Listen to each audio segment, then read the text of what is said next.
Welcome back. This will be our first session of multiple choice skill development for the political unit.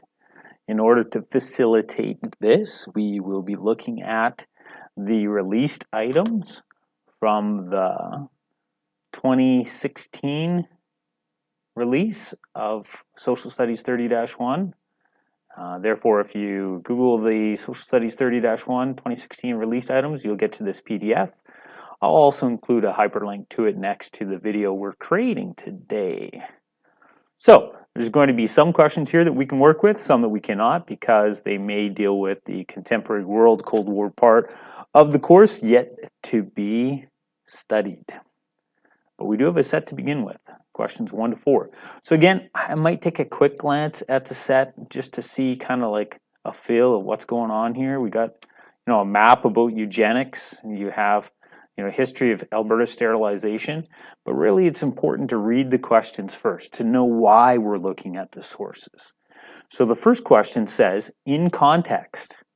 I love questions like that because now we have to go back and read in context, right? Find that passage in the overall source and see if we can, really deduce what it means.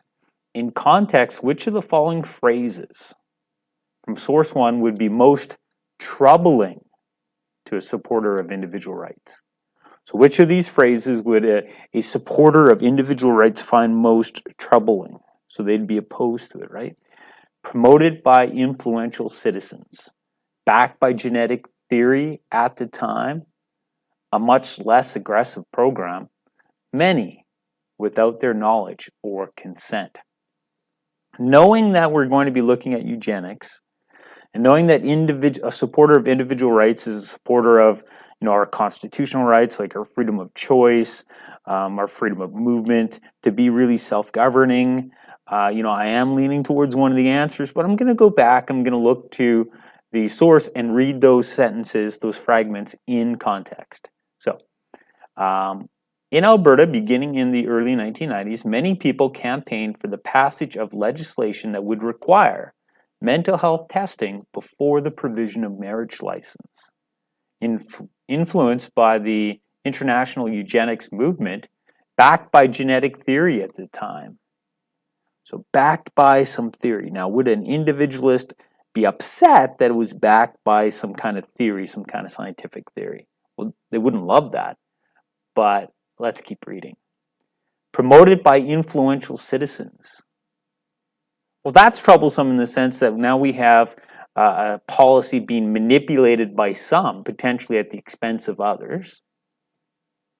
But being promoted by citizens, there could be things that are good for us that are being promoted by influential citizens that individualists would celebrate. So it might not be the idea that it's being promoted by citizens that they'd be upset with. Fueled by racist sentiments, these initial calls for mental health testing soon became demands for sterilization. In March 1928, Alberta's Sexual Sterilization Act was passed. By 1929, the Eugenics Board of Alberta began determining which Alberta citizens should be prevented from procreating. The only other Canadian province to pass legislation authorizing involuntary sterilization was British Columbia. British Columbia, however, appears to have had a much less aggressive program than Alberta's. Between 29 and 72, over 2,800 Albertans were sterilized, many without their knowledge or consent. Now, would an individualist be upset that someone is having their uterus removed without their knowledge, like Lilani Mir? Would somebody be upset, an individualist be upset when the state in loco parentis, when the state acts as a governor of an individual's body and they remove somebody without their knowledge or even consent, they remove their uterus and sterilize them? Yeah, I'm definitely leaning towards D for that one, because consent and knowledge are key to empowering the individual. And here the state, without even telling people that they're doing it, and without getting approval, they're sterilizing people. They're taking away one of the most fundamental rights, and that's the right to procreate, the right to have children. Canadian citizens today would be protected from the actions described by which aspect of the Charter of Rights and Freedoms. So things often come back to the Charter of Rights and Freedoms, right? Because that is the document in 1982 that really governs our relationship with our between the government and the people today. Freedom of conscience and religion. Well, are we talking about a religion here? Is this a religious policy? Are we targeting people on religion? Are we targeting them on conscience? Freedom of peaceful assembly and association. Again, we're not targeting people because of a group they belong to or because they're assembling or gathering. The right to be presumed innocent. Well, they're not really guilty of something here, are they? You know, they're not guilty of something. The right not to be subjected to any cruel or unusual treatment. Is taking someone's uterus away unusual treatment? Well, unfortunately, the numbers were quite high, but it's still very unusual, and it's cruel in the sense that, you know, you are taking away a role that now they'll never have, and that's motherhood.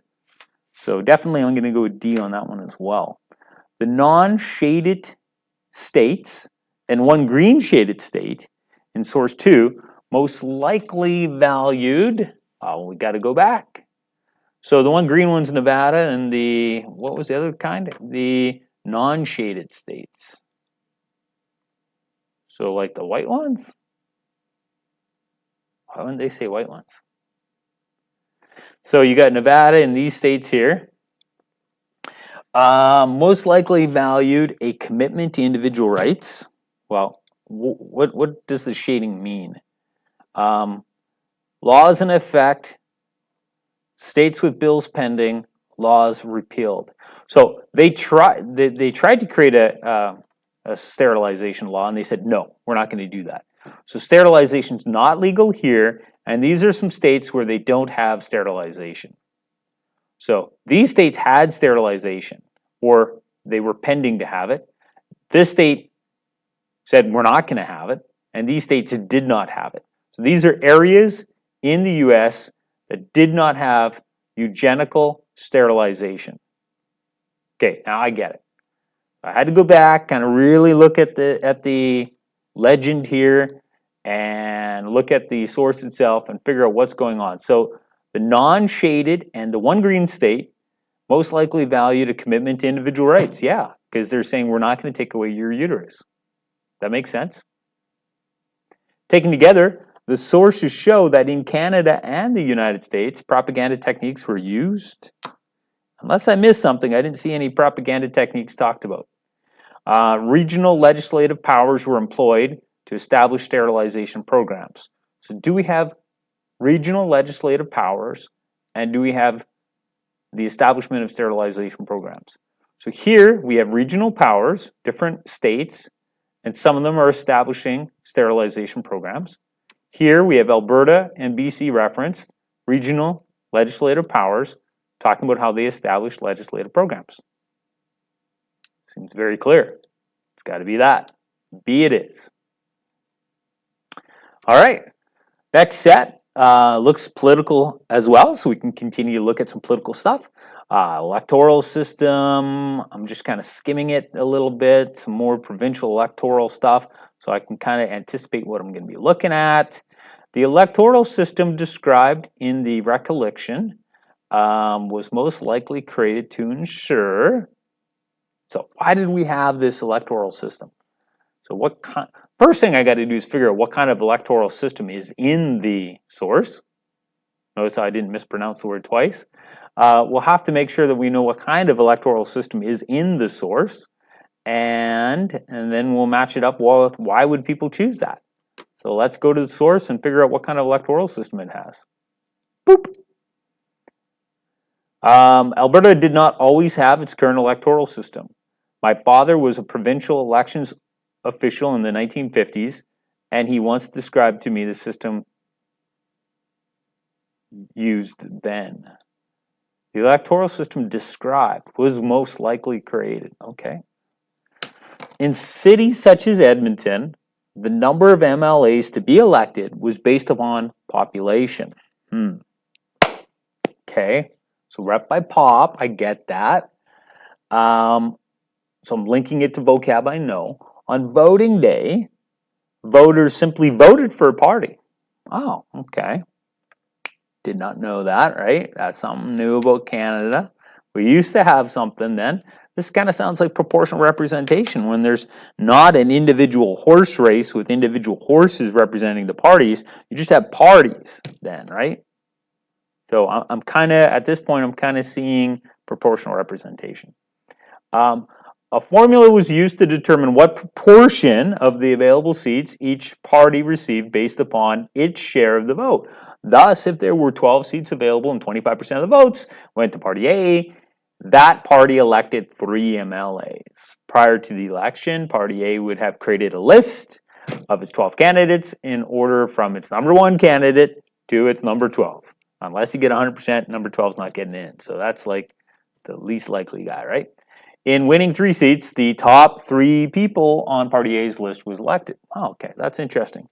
In rural ridings, a ranking ballot was used to elect 1 MLA per riding. If, for example, 4 names appeared on the ballot, the voter was to rank the choices. When votes were tallied, first choice were added up. If no candidate won by a majority, the lowest finishing candidate was dropped out of the race, and all the ballots for him or her were recounted, this time based on each voter's second choice. This process continued until a candidate won by a majority consent. It's kind of sad that it sounds like in the past, Alberta had a more democratic way of counting votes.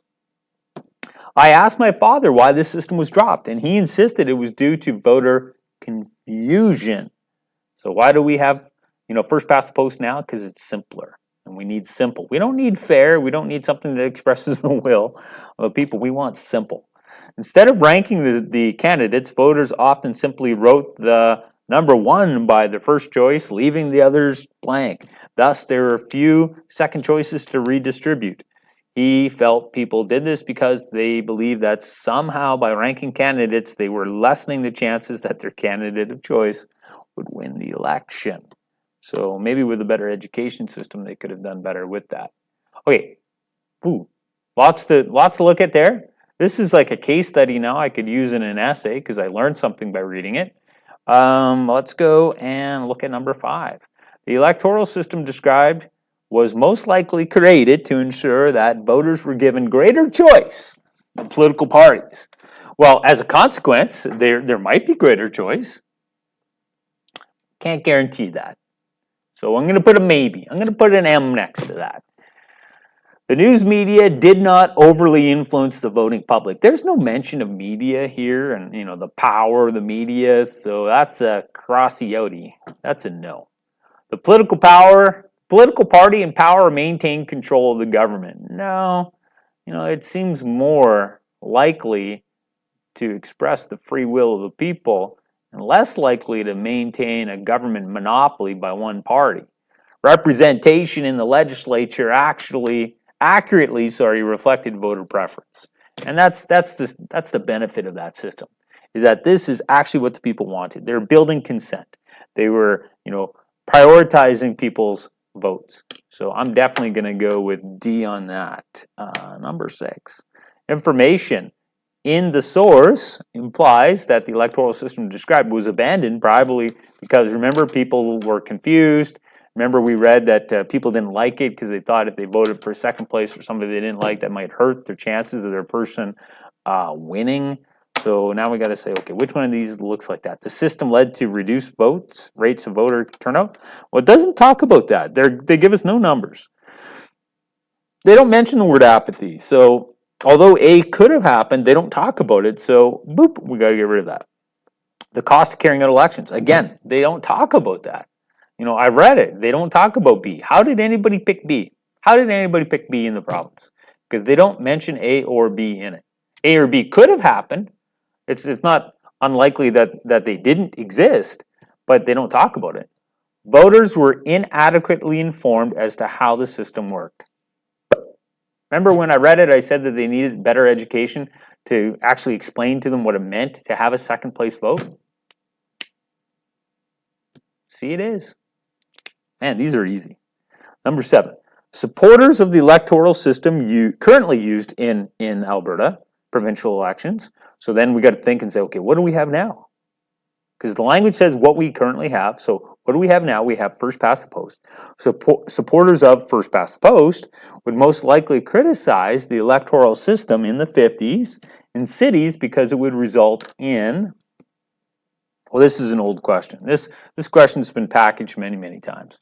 So supporters of the electoral system, so supporters of first past the post, would most likely criticize proportional representation because it would result in D, the frequent election of minority governments, unable to maintain power for full terms. Because we have responsible government, the government must do the will of the people. It's hard to do the will of the people without control of the House. And when you don't have control of the House, the others within the House can vote against your bills and cause a sudden election. So, boom, easy, easy peasy. Easy peasy. Number 8, more electoral questions. Wow, really showing you what you need to study. So we do have some more questions here that we can do together, another set. So I see electoral reform, and let's bring up the sources for that. Oh, it's a nice, quick little source. Let's see why we're looking at it. An advocate of electoral reform. So what does that mean? It means changing the way we count the vote. It may mean in America, maybe re-looking at that whole electoral college step. So electoral reform is changing elections, right? Changing and maybe making it more reflective of the will, which interestingly enough, by looking at that last question, maybe we need to go back and do some stuff that we used to do that would seem more democratic. An advocate of electoral reform would be least concerned about which of the following headlines. Ah, it's an easy matching game. Let's check out the headlines. Mayor denies using illegal drugs. Well, is he going to admit it or is she going to admit it? An advocate of electoral reform would be least concerned with which of the following headlines. Mayor denies using illegal drugs. So we're talking about electoral reform. You're saying the mayor denies using drugs. Are we talking about the same thing? Like maybe I won't vote for the mayor if I truly believe that he or she used the drugs, but I'm not sure we're talking about electoral reform. If it said mayor denies using illegal drugs and cancels the mandated election, whoa, now we got an election problem. I'm not seeing a connection with the election. So that's one. Headline 2, federal judge confirms fraud in the 11 election, in the 11 federal vote. Well, yeah, that's about elections. Senator says he will not quit Senate after expense scandal. Okay, interesting. I'm going to have to distinguish between 1 and 3. Political parties fined for breaking federal phone call rules. So during the election, they're calling you, trying to get you to vote. So 2 and 4 eliminated. Now I got a 50-50. I need to phone a friend, right? Mayor denies using illegal drugs in his youth. So it is a dude. I missed the he before. And it's back in the day. So mayor did some drugs back in the day. Senator says he will not quit Senate after expense scandal. So how is 1 the answer? How is 3 connected to a need for electoral reform? Well, 3 is connected to a need for electoral reform because in Canada, senators are appointed by the Prime Minister. And therefore, once appointed, really not accountable to the will of the people. That many would argue that senators need to be elected in order to be effective. They then would be equal to the House of Commons, and the Triple E Senate was proposed by Preston Manning and the Reform Party of Canada. Where are those boys now? So, Senator says he will not quit Senate after expense scandal exposes the need to do or have an electoral reform so we can actually elect our senators and recall our senators. We need to reform how senators are chosen for the Senate. We need to make that into an election where they have to face re-election and be held accountable. Because here you have a senator that has been caught in a scandal and says, I'm not going to quit. And you can't make me quit, because I'm not here with the will of the people. I'm here with the will of the Prime Minister. Whereas the first one, mayor denies using illegal drugs in his youth, that's less connected to elections. That mayor is still going to face re-election, and that issue may or may not become a deciding factor in that election. So, number 9, which of the following scenarios could be most clearly related to the situations described in the headlines? Okay, a little twist here. Corporate lobby groups push for greater access to influential politicians. So, could that scenario be connected? It's somewhat connected because you got the word politicians there. Maybe I'm not thinking clearly enough right now. I'm going to put a very small M. I'm going to maybe come back to that. I don't think that's the answer. Disgruntled voters demand a tax break to offset the effects of rising inflation. Well, you put the word voters in there to get my attention. But B is about economics and taxation and not about the electoral process. So it's not B. But well done with the word voters. Political backbenchers deflect demands for greater government accountability. Well, accountability, the main form of accountability are elections. I'm beginning to like that one. Gonna have to look at the next one though, just to make sure. Disillusioned citizens disengage from the democratic process in response to corruption. Why don't you just use a highlighter and highlight that one and say, circle this? So, disillusioned citizens disengage from the democratic process. So, citizens will not participate in the democracy. Main form of participation is voting because we see corruption. So, we have a need for reform of the process. Why? Because people are disillusioned. D is your answer. Number 10, in the Canadian context, an action that would most likely address the issues in the headline would be ensure freedom of the press. Well, that's if you get rid of the freedom of the press, that's not going to help. Increase the number of members in Parliament. Well, if the electoral system's still broken, having more people isn't going to fix it. You know, if you have a broken fence and you just have more cows, they're still going to all get out. Is the worst metaphor ever. Enforce a code of conduct among individuals holding office. Now, there you might start getting some better stuff. Reform the Senate. Well, C's better than D because C includes the House of Commons and the House of Senate. So let's go back and take a look and see if C works. Enforce a code of conduct among individuals holding office. All right, why isn't it clicking back? My computer's broken. It's not responding. Okay, so federal government confirms fraud. If there's a code of conduct, maybe we wouldn't have that. Senator says I won't quit after an expense scandal. If there was a code of conduct, maybe we wouldn't have an expense scandal. Breaking federal phone call rules. If we had a code of conduct, we wouldn't have that. Boom, code of conduct. Feel like I have chosen a lot of D's on this exam.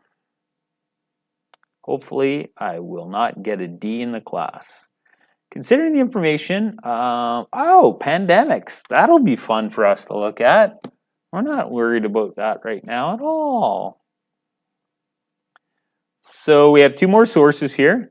From the EU, I see H1N1, I see flights, and I see something there about H1N1 in Mexico. So considering the information in both sources, the dilemma most directly faced by democracies is pandemics must be eliminated in a fiscally responsible manner. Wow, that's like they could see the future or something. Problems in developing countries may have global implications. The pursuit of the common good may challenge principles of liberalism. The government ignores the will of the people without considering the consequences. So now we got to go back, look at the sources, and really look for elements of those four possibilities. So are we seeing them saying, man, pandemic's bad, but we got to save, we can't spend $300 billion to deal with the pandemic, Prime Minister Trudeau? Are they saying that? Or are they saying problems in developed countries may have global implications? So if it's B, it would be because they're showing that the pandemic started in the developing world. C, the pursuit of the common good may challenge principles of liberalism. So are they saying common good, we got to make sure everybody's safe, and because of that, we're going to put people under quarantine. We're going to restrict their rights. The government ignores the will of people without considering the consequences. So they're like, you know what, we're not listening to you, we're going to do what we want. So let's go to 11. So on April 30th, 2009, the EU's 27 health ministers held an emergency meeting in Luxembourg to coordinate national measures to prevent the spread of H1N1 influenza virus. France pushed to suspend all European Union flights to Mexico, where thousands of infections had been confirmed. Cases of H1N1 had been confirmed in Britain, Spain, Germany, and Austria. Mexico sounds developing world. Britain, Spain, Germany, Austria do not. What are they doing in one? They're saying, let's take away the right to travel. That's starting to make me think I know the answer. May 8th, 2009, the University of Western Ontario, in reaction to H1N1 flu outbreak, prohibited non-essential university travel to Mexico. The goal of the action was to limit exposure of faculty, staff, and students to the flu. The pursuit of the common good. Got to get over this pandemic. We're going to challenge principles of liberalism like freedom of movement. There it is. Civil libertarian would find the course of action described in 2. So civil libertarian, I got to go back and say, okay, what's most important to libertarians is freedom. What's happening in 2? They're taking away the freedom to travel, so that's unacceptable because it's illiberal or because it affects only a limited number. Well, prohibited non-essential university-related travel to Mexico. So it is very targeting.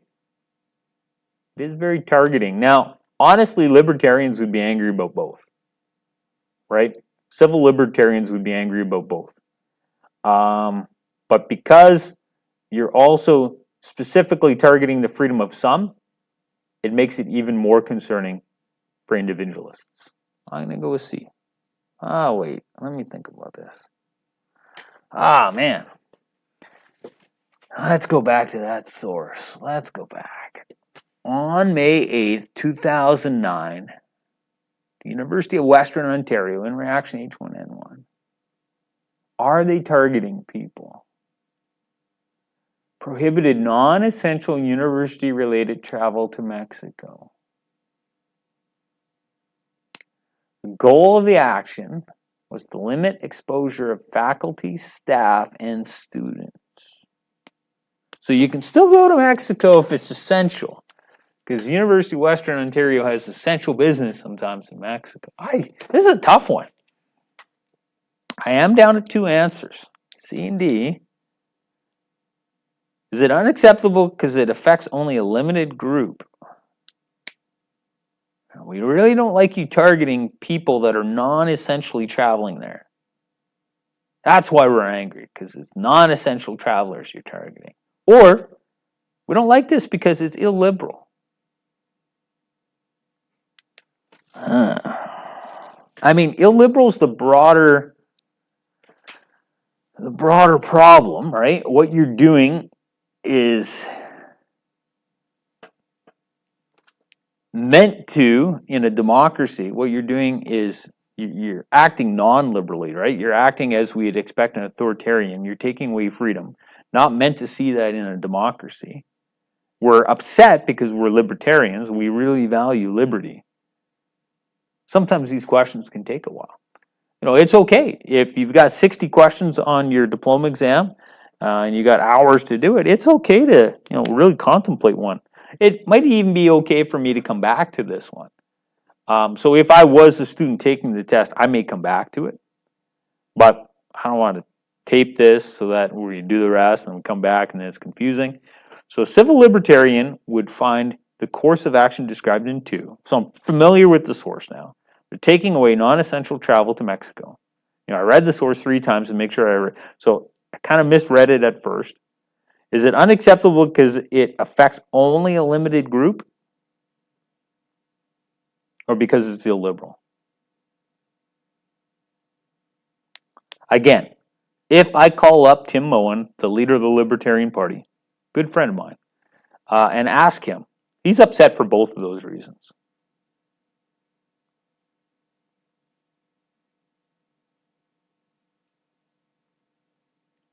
But one is a subset of the other.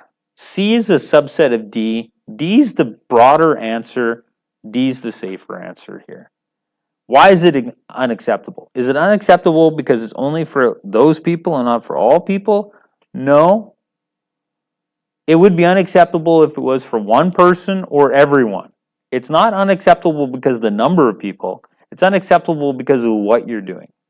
This would have been unacceptable had one person or all people had their freedom taken away. It's the fact you're taking this choice away is unacceptable. It's D. Man, that took a while, but I'm going to go with D. It just feels like I've gone with too many D's on this exam. Maybe that's my problem.